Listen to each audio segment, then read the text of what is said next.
Assalamualaikum warahmatullahi wabarakatuh. InsyaAllah kita lihat sedikit berkaitan dengan subjek Asbabun Nuzul, yang berkaitan dengan sebab-sebab penurunan ayat Al-Quran. InsyaAllah hari ini kita lihat dua ayat di dalam Al-Quran, iaitu yang pertamanya di dalam surah Ali Imran ayat 199, dan yang keduanya di dalam surah An-Nisa ayat yang ketiga. InsyaAllah saya Abdul Rahman bin Muhammad Suhimin, nombor metrik 059084, bersama sahabat saya Wan Abdul Hadi bin Wan Muhammad Rosdi, nombor metrik 061659. InsyaAllah akan membentangkan Asbabun Nuzul berkaitan dua ayat tersebut.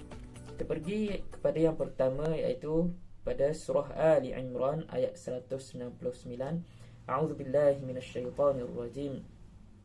Wa inna min ahlil kitab laman yu'minu billahi wa ma unzila ilaikum wa ma unzila ilaihim khashi'ina lillahi la yashtaruna bi ayatillahi thamanan qalila ulaika lahum ajruhum 'inda rabbihim innallaha sari'ul hisab.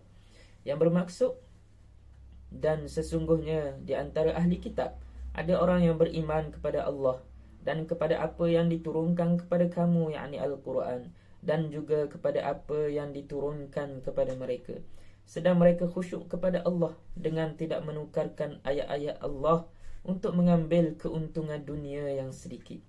Mereka itu beroleh pahalanya di sisi Tuhan mereka. Sesungguhnya Allah amat segera hitungan hisabnya. Kita pergi kepada sebab bernuzul ayat ini.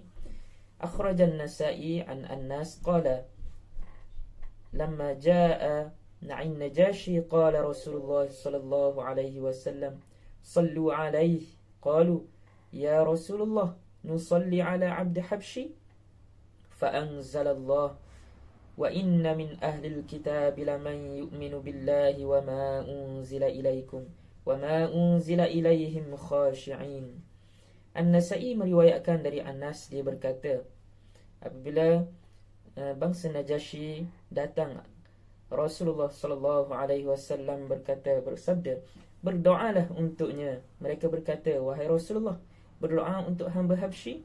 Maka Allah menurunkan ayat, dan sesungguhnya di antara ahli kitab ada orang yang beriman kepada Allah dan kepada apa yang diturunkan kepada kamu, yakni Al-Quran, dan juga kepada apa yang diturunkan kepada mereka, sedang mereka khusyuk. Seterusnya kita pergi kepada natijah ayat ini. Natijah ayat ini tidak diturunkan atas sebab yang sahih, tetapi berkaitan tentang orang-orang yang beriman bersama ahli kitab dalam iman dan penghormatan mereka kepada Allah dan apa yang telah Allah sediakan untuk mereka dari kebahagiaan yang tinggal setelah bercakap ataupun setelah kita berbincang tentang orang-orang kafir di antara mereka, untuk menjelaskan dan menunjukkan keadilan Tuhan di kalangan hamba-hambanya, dan Allah tidak menzalimi sesiapa pun, dan Allah Maha mengetahui.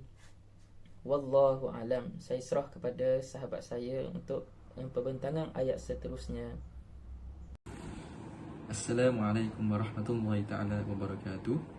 Nama saya Wan Abdul Hadi bin Wan Muhammad Rosdi. Nombor metrik saya 061659. Jadi insyaAllah saya akan terangkan pada surah An-Nisa ayat yang ketiga, iaitu A'udzubillahi minasyaitonirrajim. Wa in khiftum alla tuqsitu fil yatama fankihu ma taba lakum minan nisa'i mathna wa thulatha wa ruba'. فإن خفتم ألا تعدلوا فواحدة أو ما ملكت أيمانكم ذلك أدنى ألا تعولوا. Maksudnya, dan jika kamu takut atau bimbang tidak akan dapat berlaku adil terhadap hak-hak perempuan yang yatim bila mana kamu mengahwininya, maka kahwinilah wanita-wanita lain yang kamu senangi, 2, 3 ataupun 4. Kemudian jika kamu takut kamu tidak akan dapat berlaku adil, maka kahwinilah seorang sahaja atau budak-budak yang kamu miliki. Yang demikian itu adalah lebih dekat kepada tidak berbuat aniaya. Surah An-Nisa ayat yang ketiga ini mempunyai dua kisah asbab nuzul. Iaitu asbab nuzul yang pertama ialah yang diriwayatkan oleh Imam Bukhari, Imam Muslim, Imam Abu Dawud dan Imam Nasa'i daripada Urwah ibn Zubair bahawa dia pernah bertanya kepada Aisyah, jika kamu bimbang berlaku adil terhadap hak perempuan yatim, maka nikahilah perempuan lain yang kamu senangi. Dia bertanya berkaitan dengan ayat ni. Maka Aisyah pun berkata, dia adalah anak yatim. Ada seorang perempuan tu anak yatim yang mana berada pada asuhan walinya, dan walinya berhasrat untuk memiliki kecantikan dan harta perempuan tersebut, dan ingin mengahwininya kurang dari 1 tahun. Jadi Allah Ta'ala melaranglah perkahwinan mereka kecuali si wali tersebut mampu berlaku adil dalam menyelesaikan mas kahwin bagi perempuan tersebut. Dan Allah Ta'ala memerintahkan lelaki tersebut untuk berkahwin dengan wanita lain. Maka turunlah ayat ini. Itulah kisah asbab nuzul yang pertama bagi ayat ini. Asbab nuzul yang kedua pada surah An-Nisa ayat yang ketiga, kisahnya yang diriwayatkan oleh Imam Bukhari daripada Aisyah bahawa ada seorang lelaki yang mempunyai anak perempuan yatim. Lalu ia menikahilah anak perempuan itu. Sedangkan anak perempuan yatim itu mempunyai sebuah kebun kurma yang mana pemeliharaannya dipegang oleh lelaki tersebut.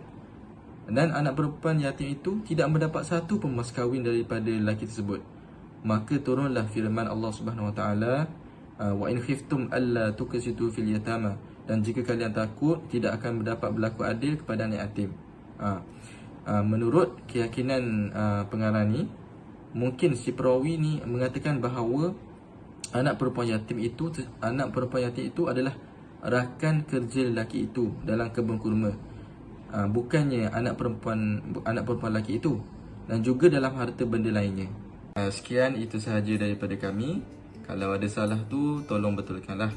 Dan apa yang baik datang daripada Allah Subhanahu Wa Taala, dan apa yang buruk tu datang daripada kami sendiri. Jadi wabillahi taufiq wal hidayah. Wassalamualaikum warahmatullahi taala wabarakatuh.